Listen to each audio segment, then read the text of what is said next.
As preparations continue at the Freedom Square in Yambio for the first annual commemoration of the late King Gbudue and the return of the Azande King, the Speaker of the Transitional National Legislative Assembly, Jema Nunukumba, landed at Yambio Airstrip on Tuesday.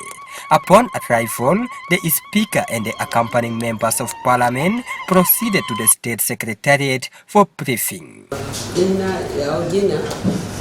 Invitation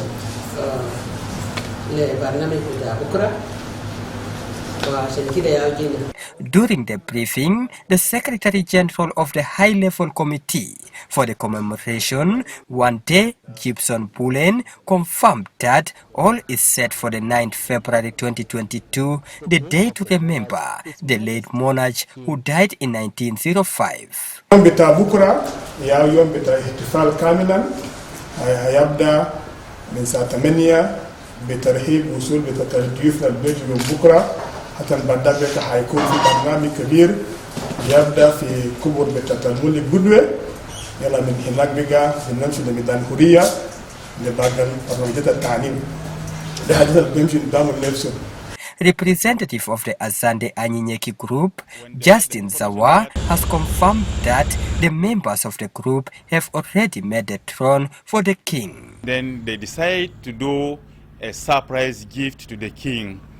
They are the one who signed the contract with the St. Joseph Carpentry to repair all the chairs for the kings who are going to come and attend the events of retaining our kingdom.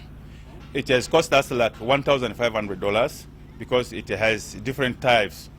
The throne by itself, it is 100 points.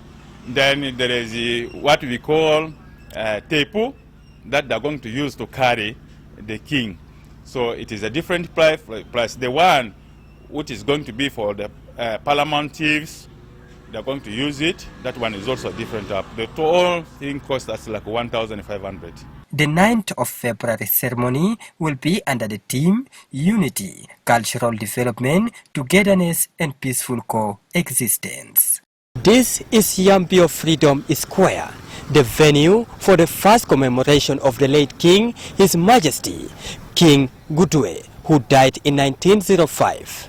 Here, His Majesty, King Atoroba Rikito Gbudue will be installed as the new king of the Azande Kingdom.